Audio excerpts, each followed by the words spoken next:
تو مختلف انسان کا مختلف جو ہے نا وہ نظریہ ہوتا ہے نا، یا مختلف سواری پسند ہوتی ہے. تو مجھے ہوائی جہاز کی سواری پسند ہے. ہوائی جہاز کا سفر تھکا دینے والا نہیں ہوتا. ٹھیک ہے، آپ جلدی پہنچ جاتے ہیں نا. تو مجھے ہوائی جہاز کی سواری بہت پسند ہے. اس کا جواب ہے مجھے ہوائی جہاز کی سواری بہت پسند ہے. ہوائی جہاز کا سفر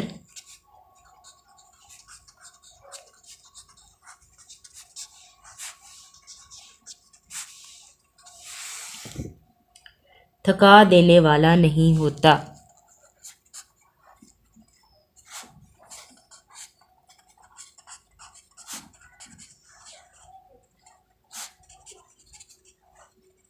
ٹھیک ہے، اس طرح یہ جو سوال جواب ہیں آپ کے مکمل ہوئے.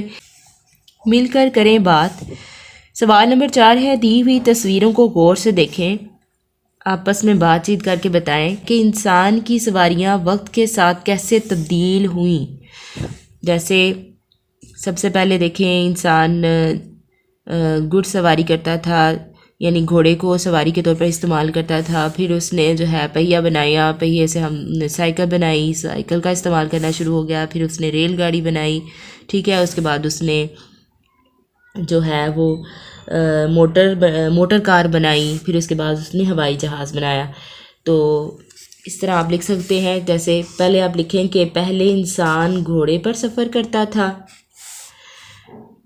پھر سائیکل پر سفر کرنے لگا، پھر ریل گاڑی بن گئی، اس کے بعد موٹر کار بنی، آج کل انسان ہوائی جہاز پر سفر کرتا ہے. اس طرح جو ہے نا وہ آپ نے اس کو لکھنا ہے. ٹھیک ہے، لفظوں کا کھیل. سوال نمبر 5 ہے، مثال کے مطابق ہر لفظ کے آخری حرف سے لفظ بنائیں. ٹھیک ہے، جیسے یہ دیکھیں لفظ بتایا ہوا ہے انہوں نے اتوار. اتوار کے آخر میں کیا آ رہا ہے؟ حرف کون سا ہے؟ رے ہے نا. تو رے سے آپ نے کیا لفظ بنایا؟ رسی. رے سے رسی. اب آخر میں کیا آ رہا ہے؟ یہ آ رہا ہے. تو یہ سے ہم کیا لفظ بنائیں گے؟ یاقوت.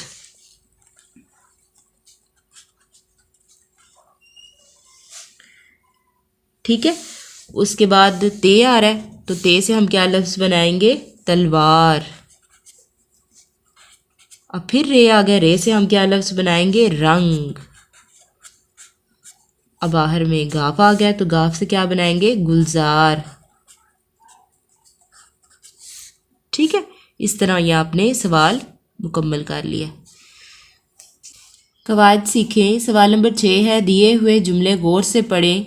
کالم الف میں دیے ہوئے جملے امالہ کے بغیر ہیں، جبکہ کالم بے میں یہ جملے امالہ کے لحاظ سے لکھے گئے ہیں. اب سب سے پہلے ہمیں امالہ کے بارے میں پتہ ہونا چاہیے کہ امالہ ہوتا کیا ہے. امالہ کیا ہے؟ تو کسی بھی لفظ کو بڑیے کے ساتھ یعنی جمع میں بولنا لیکن معنی واحد کے استعمال ہوں. ٹھیک ہے، تو وہ امالہ ہوتا ہے. جیسے میں مثال کے طور پر یہاں پہ بتا رہی ہوں. جیسے کالم الف میں ہے کہ پیالہ میں پانی لاؤ. اب بولنے میں یہ دیکھیں ٹھیک نہیں لگ رہا. ہم بولنے میں کیا لکھیں گے؟ پیالے میں پانی لاؤ. بڑیے لگا دینے سے تو کیا لفظ تو جمع بن جاتا ہے، لیکن یہاں پر اسی پیالہ کی بات ہو رہی ہے، اسی واحد کی بات ہو رہی ہے، لیکن اس کو ہم لکھنے میں جمع استعمال کریں گے، لیکن بولنے کے لیے ہم ویسے مطلب جو ہم لیں گے وہ واحد کا ہوگا. جیسے پیالہ میں پانی لاؤ، یہ بولنے میں ٹھیک نہیں لگ رہا، ہم اس کو لکھیں گے پیالے میں پانی لاؤ، ہم یہ بولیں گے. ٹھیک ہے، جیسے وہ گھوڑا پر سوار ہے. وہ گھوڑا پر سوار ہے. اب یہ دیکھیں یہاں پہ بولنے میں یہ ٹھیک نہیں لگ رہا، لیکن ہم یہ جب یہ جملہ بولیں گے وہ گھوڑے پر سوار ہے، یہ واحد کے لیے ہی استعمال ہو رہا ہے. لیکن دیکھیں گے تو ویسے اگر آپ دیکھیں گے تو یہ جمع کی طرح لگ رہا ہے، لیکن یہ گھوڑا کی واحد کے طور پر ہی جملے کے مطابق ہم اس کو تبدیل کریں گے. وہ گھوڑے پر سوار ہے. اس سے متعلق آج ہم نے جو ہے وہ مختلف جملے جو ہیں وہ ٹھیک کرنے ہیں، اور اس میں تھوڑا سا میں بتا دوں کہ یہ ہر لفظ کے لیے استعمال نہیں ہوتا، خیر یہ کچھ کے لیے استعمال ہوتا ہے، لیکن آپ نے جو ہے وہ اس کے بارے میں نہیں دیکھنا، آپ نے صرف تبدیل کرنے ہیں، ٹھیک ہے۔ سوال نمبر 7 ہے، جیسے اوپر دی ہوئی مثالوں کے مطابق الفاظ کی امالہ بنا کر جملے دوبارہ لکھیں۔ اب اس میں دیکھیں جیسے کمرہ واحد ہے، لیکن بولنے میں دیکھیے گا جب جملے میں تبدیل ہوگا تو کمرہ میں کوئی نہیں ہے، تو جیسے ہم کمرہ میں کوئی نہیں ہے ایسے تو ہم نہیں بولتے نا، ہم تو بولتے ہیں کمرے میں کوئی نہیں ہے، لیکن یہ کمرہ جو ہے وہ واحد کے طور پر ہی استعمال ہوگا، حالانکہ ہم کمرے لکھیں گے، تو جیسے ہم لکھیں گے کمرے میں کوئی نہیں ہے، ٹھیک ہے۔ آگے ہے لڑکا کو بلاؤ، ہم کوئی ایسے بولتے ہیں، ہم بولتے ہیں لڑکے کو بلاؤ، ٹھیک ہے، ہم اس کو واحد کے طور پر ہی استعمال کریں گے لیکن لکھنے میں لڑکے آئے گا۔ آگے ہے تالا کو چابی سے بند کر دو، ہم کیا بولتے ہیں، تالے کو چابی سے بند کر دو، ٹھیک ہے، تو ہم ادھر لکھیں گے تالے کو چابی سے بند کر دو، حتما۔ آگے ہے پارک میں بہت سے کوڑا دان ہیں، اب یہاں جملہ بولنے میں کیا کوڑا دان آئے گا، ہاں ہم لکھیں گے پارک میں بہت سے کوڑے دان ہیں۔ بستہ میں کتابیں ڈالو، ہم کیا بولیں گے، بستہ میں کتابیں ڈالو، ہم بولیں گے بستے میں کتابیں ڈالو، حالانکہ یہ ویسے دیکھنے میں تو یہ جمع لگ رہا ہے بستہ بستے، لیکن جب ہم اس کو امالہ کے طور پر دیکھیں گے تو یہ واحد ہی استعمال ہوگا، ٹھیک ہے۔ اس طرح آپ کا یہ سوال جو ہے وہ مکمل ہوا۔ پڑھیں، سوال نمبر 8 ہے ریلوے اسٹیشن پر لکھی ہوئی ہدایات پڑھیں۔ اب یہ دیکھیں یہ ریلوے اسٹیشن ہے اور اس پر